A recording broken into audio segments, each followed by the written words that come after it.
नमस्कार। प्रादेशिक समाचार के साथ मैं ज्ञानेश्वर प्रसाद श्रीवास्तव।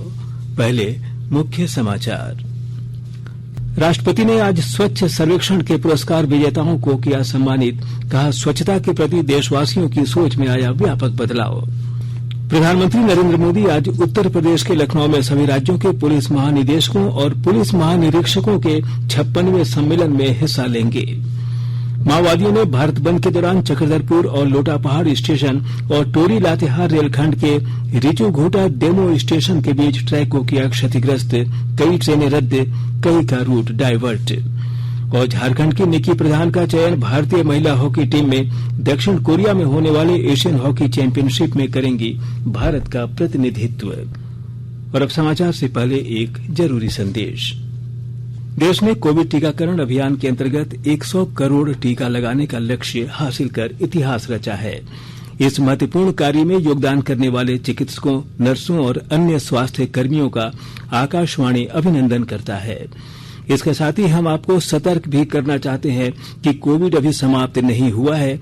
आप सभी से हमारी अपील है कि यथाशीघ्र दोनों टीके लगवाएं और अन्य लोगों को भी टीके लगवाने के लिए प्रेरित करें। त्योहारों के समय कृपया इन 3 आसान उपायों का पालन अवश्य करें।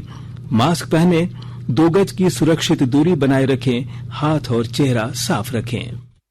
कोविड से संबंधित कोई भी जानकारी और मार्गदर्शन के लिए आप राष्ट्रीय हेल्पलाइन नंबर 011-2397-8046 और 1075 पर संपर्क करें। इसके अलावा राज्य हेल्पलाइन नंबर 104 डायल कर समस्या का त्वरित समाधान लिया जा सकता है। महिला और बाल विकास मंत्रालय की चाइल्ड हेल्पलाइन है 1098। वरिष्ठ नागरिकों के लिए हेल्पलाइन 14567। मनोवैज्ञानिक सहायता के लिए निमहांस का नंबर है 0804611007। आयुष कोविड परामर्श हेल्पलाइन नंबर है 14443 और MyGov WhatsApp help desk number 90131515 पर व्हाट्सएप मैसेज भेजकर टीके का प्रमाण पत्र यथाशीघ्र डाउनलोड किया जा सकता है। और अब समाचार विस्तार से।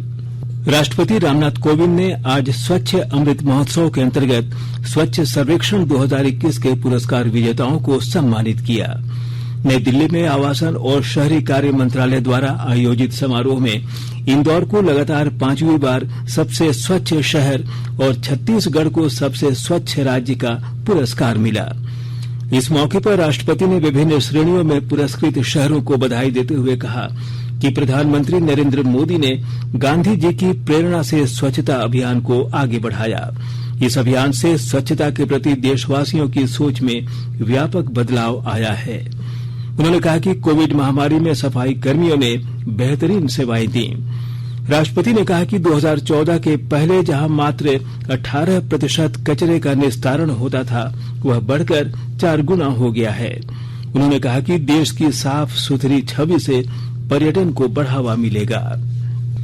प्रधानमंत्री नरेंद्र मोदी आज उत्तर प्रदेश की राजधानी लखनऊ में सभी राज्यों के पुलिस महानिदेशकों और पुलिस महानिरीक्षकों के 56वें सम्मेलन में हिस्सा लेंगे। इससे पहले गृह मंत्री अमित शाह ने कल इस सम्मेलन का उद्घाटन करते हुए कोविड महामारी के दौरान सुरक्षा बलों की भूमिका और उनके बलिदान की सराहना की। उन्होंने तटीय सुरक्षा, वामपंथ उग्रवाद, मादक पदार्थों की तस्करी, साइबर अपराध और सीमा क्षेत्र प्रबंधन सहित सुरक्षा से जुड़े मुद्दों पर ध्यान देने की आवश्यकता पर जोर दिया। यह सम्मेलन हाइब्रिड और वर्चुअल दोनों प्रारूप में हो रहा है। सम्मेलन में झारखंड के भी डीजीपी हिस्सा ले रहे हैं। लोकसभा के पूर्व उपाध्यक्ष और पद्म भूषण से सम्मानित कड़िया मुंडा ने कहा है कि केंद्र सरकार द्वारा कृषि कानूनों को वापस लिए जाने पर विपक्ष अनावश्यक राजनीति कर रही है। उन्होंने कहा कि केंद्र सरकार किसानों के हित के लिए प्रतिबद्ध है। क्योंकि इसका मूल उद्देश्य यही था कि किसानों को मुक्त बाजार मिलना चाहिए। जिसके पास वो बेचना चाहे, जो ऊंचा से ऊंचा रेट मिले बेचे, और अगर चाहे तो बाहर भी या दूसरे राज्यों में भी अपना सामान बेच सकता है। ये छूट थी। अब ये छूट तो शायद बंद हो जाएगा, तो पुराना होगा तो फिर वो बंद हो जाएगा, राज्य में राज्य से बाहर नहीं जाएगा। वाला कानून करिए तो ऐसी स्थिति में क्या होगा, फिर दो इसका पक्ष है। तो किसानों का पक्ष, जो सामान्य नागरिक का। इस आंदोलन से सामान्य नागरिक को बहुत कठिनाई हुआ था, आना जाना मुश्किल हो गया था। ये तो संयोग से कोरोना था, इसलिए आना जाना कम हो गया था, इसलिए कुछ चला। लेकिन केंद्रीय सड़क परिवहन और राजमार्ग मंत्रालय के सचिव गिरिधर असमाने ने कहा कि 15 राज्यों में वाहनों के पंजीकरण के लिए नई भारत श्रृंखला शुरू कर दी गई है। इसके तहत वाहन मालिकों को एक राज्य से दूसरे राज्य में स्थानांतरित होने पर अपने वाहन का फिर से पंजीकरण नहीं कराना होगा। उन्होंने बताया कि रक्षा कर्मियों, केंद्र और राज्य सरकार, सार्वजनिक उपक्रमों तथा निजी क्षेत्र की कंपनियों के उन कर्मचारियों को यह सुविधा स्वैच्छिक आधार पर मिलेगी जिनके कार्यालय 4 और उससे अधिक राज्यों में हैं। उन्होंने बताया कि नई राष्ट्रीय वाहन नीति के तहत राज्यों में कबाड़ केंद्र बनाए जाएंगे। रेलवे बोर्ड ने रेलगाड़ियों में यात्रियों के लिए खानपान सेवा फिर से शुरू करने का फैसला किया है। यह सेवा कोविड महामारी के कारण लागू प्रतिबंधों की वजह से बंद कर दी गई थी। रेलवे बोर्ड ने भारतीय रेल खानपान और पर्यटन निगम IRCTC को यह सेवा शुरू करने को कहा है। बोर्ड ने कहा है कि यात्रियों के लिए तैयार भोजन उपलब्ध कराने की सुविधा जारी रहेगी। हाल ही नागरिक विमानन मंत्रालय ने विमान कंपनियों को घरेलू उड़ानों में खान पान सुविधा शुरू करने की अनुमति दे दी है। राष्ट्रीय कोविड टीकाकरण अभियान के तहत देश में अब तक 115 करोड़ 79 लाख से अधिक कोविड रोधी टीके लगाए जा चुके हैं। पिछले 24 घंटों में करीब 51,59,000 लोगों का टीकाकरण किया गया। इस बीच देश भर में कल कोविड के 10,000 से अधिक नए रोगियों की पुष्टि हुई है, जबकि 11,000 से अधिक मरीज स्वस्थ भी हुए। इस समय स्वस्थ होने की दर 98.29% है। दुमका जिले में पिछले 24 घंटे में 10 नए कोरोना संक्रमित मिले हैं। इसे लेकर जिला प्रशासन ने कोविड-19 दिशा निर्देशों का कड़ाई से पालन करने की दिशा में पहल तेज कर दिया है। विस्तृत ब्यौरा दे रहे हैं हमारे दुमका संवाददाता। दुमका जिले में एक बार फिर कोरोना के एक साथ 10 नए संक्रमित व्यक्ति मिले हैं। इसके बाद सुरक्षा और सतर्कता बढ़ा दी गई है। इन 10 नए संक्रमितों में से 9 सीमा सुरक्षा बल के जवान हैं, जो काठीकुंड थाना क्षेत्र में कैंप कर रहे हैं। ये जवान हाल ही में कोलकाता से लौटे थे। 10वां संक्रमित एक बच्ची है जो जरमुंडी प्रखंड की है। स्वास्थ्य विभाग इन सभी संक्रमितों के संपर्क में आए लोगों की कोरोना जांच कर रहा है। वहीं लोगों से मास्क का इस्तेमाल करने और सतर्कता बरतने की अपील की गई है। RK नीरद, आकाशवाणी समाचार, दुमका।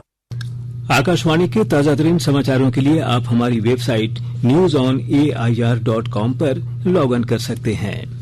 ताजा समाचार Twitter handle @AIR News Alerts और Facebook page all India radio news पर भी उपलब्ध है।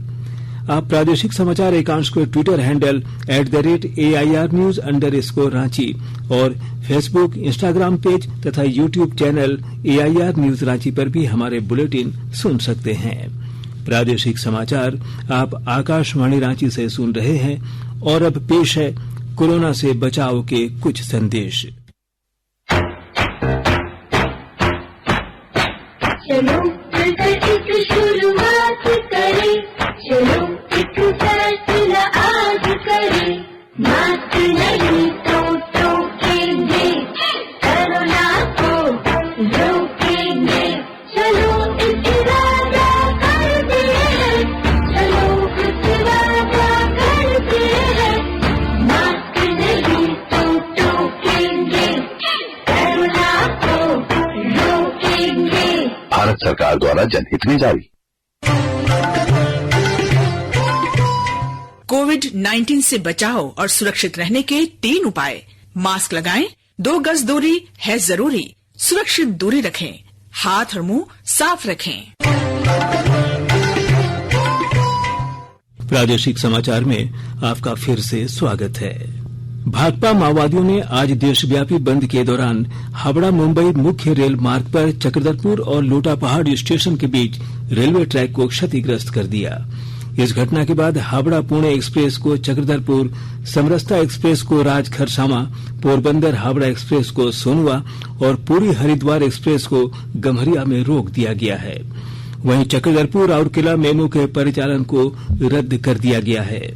उधर माओवादियों ने टोरी लातेहार रेलखंड के रिचू छूटा डेमो स्टेशन के रेलवे ट्रैक पर भी विस्फोट किया।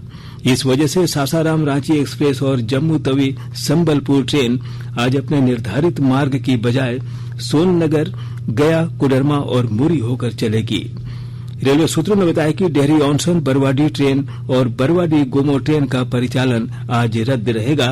वहीं रांची टोरी मेमू ट्रेन का परिचालन सिर्फ रांची लोहरदगा के बीच होगा। जमशेदपुर में जोगसलाई ओवरब्रिज का निर्माण कार्य अगले वर्ष मई तक पूरा हो जाएगा। विस्तृत ब्यौरा दे रहे हैं हमारे संवाददाता।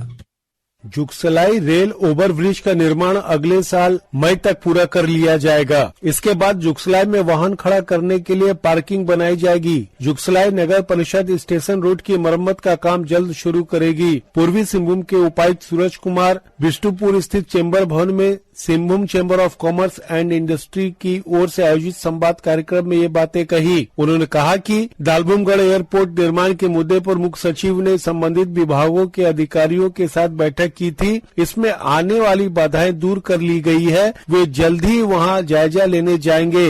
व्यवसायियों की मांग पर उन्होंने जमशेदपुर शहर में नाइट मार्केट के लिए जगह उपलब्ध कराने पर विचार करने का आश्वासन दिया। उन्होंने कहा कि कोरोना खत्म होने के बाद ही नाइट मार्केट शुरू हो पाएगा। राजेश कुमार लालदास, आकाशवाणी समाचार, जमशेदपुर। अमृत महोत्सव के तहत आकाशवाणी के साप्ताहिक क्विज में आइए आप भी शामिल हों। आजादी के 75 वर्षों का पर्व अमृत महोत्सव प्रत्येक बुधवार शाम 7 बजे प्रसारित होने वाले प्रादेशिक समाचार के दौरान पूछे गए प्रश्न का सही उत्तर देने वाले प्रथम 10 प्रतिभागियों में से लकी ड्रॉ द्वारा चुना हुआ एक प्रतिभागी इनाम का हकदार होगा। इसके लिए सुनते रहें आकाशवाणी रांची का प्रसारण।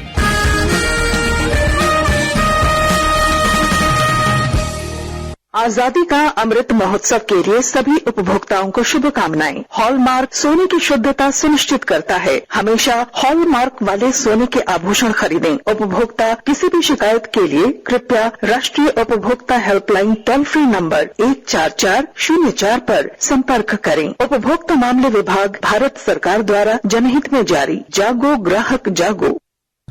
झारखंड की अंतर्राष्ट्रीय हॉकी खिलाड़ी निक्की प्रधान का चयन भारतीय महिला हॉकी टीम में हुआ है। हॉकी इंडिया द्वारा घोषित 18 सदस्यीय टीम की कप्तान गोलकीपर सविता पुनिया होंगी। यह टीम दक्षिण कोरिया में 5 दिसंबर से शुरू होने वाले एशियन हॉकी चैंपियनशिप में भाग लेगी। गौरतलब है कि पिछले 2 ओलंपिक समेत कई अंतर्राष्ट्रीय हॉकी प्रतियोगिताओं में निक्की प्रधान भारतीय टीम का प्रतिनिधित्व कर चुकी हैं। और अब संक्षिप्त खबरें। 22 नवंबर को झारखंड विधानसभा के स्थापना दिवस समारोह की तैयारियों को लेकर विधानसभा अध्यक्ष रविन्द्रनाथ महतो आज विभागों के वरीय अधिकारियों के साथ बैठक की। केंद्रीय जल शक्ति एवं खाद्य प्रसंस्करण उद्योग राज्य मंत्री प्रहलाद सिंह पटेल ने कहा है कि झारखंड में दुग्ध प्रोसेसिंग प्लांट स्थापित किया जाएगा। श्री पटेल ने कल देवघर में कहा कि राज्य के जनजातीय समुदाय को आत्मनिर्भर बनाने का काम केंद्र सरकार कर रही है। पूर्व मुख्यमंत्री रघुवर दास ने पद्मश्री से सम्मानित छुटनी महतो से मुलाकात की। इस मौके पर उन्होंने कहा कि डायन प्रथा, महिला प्रताड़ना और सामाजिक कुरीतियों के खिलाफ उनके द्वारा चलाए जा रहे मुहिम में वे पूरा सहयोग करेंगे। और अब अंत में मुख्य समाचार एक बार फिर। राष्ट्रपति ने आज स्वच्छ सर्वेक्षण के पुरस्कार विजेताओं को किया सम्मानित। कहा, स्वच्छता के प्रति देशवासियों की सोच में आया व्यापक बदलाव। प्रधानमंत्री नरेंद्र मोदी आज उत्तर प्रदेश के लखनऊ में सभी राज्यों के पुलिस महानिदेशकों और पुलिस महानिरीक्षकों के 56वें सम्मेलन में हिस्सा लेंगे। माओवादियों ने भारत बंद के दौरान चक्रधरपुर और लोटापहाड़ स्टेशन और टोरी लातेहार रेलखंड के रिचू घोटा डेमो स्टेशन के बीच ट्रैक को किया क्षतिग्रस्त। कई ट्रेनें रद्द, कई का रूट डायवर्ट। और झारखंड की निक्की प्रधान का चयन भारतीय महिला हॉकी टीम में दक्षिण कोरिया में होने वाले एशियन हॉकी चैंपियनशिप में करेंगी भारत का प्रतिनिधित्व। इसके साथ ही आकाशवाणी रांची से प्रादेशिक समाचार का ये बुलेटिन समाप्त हुआ। नमस्कार।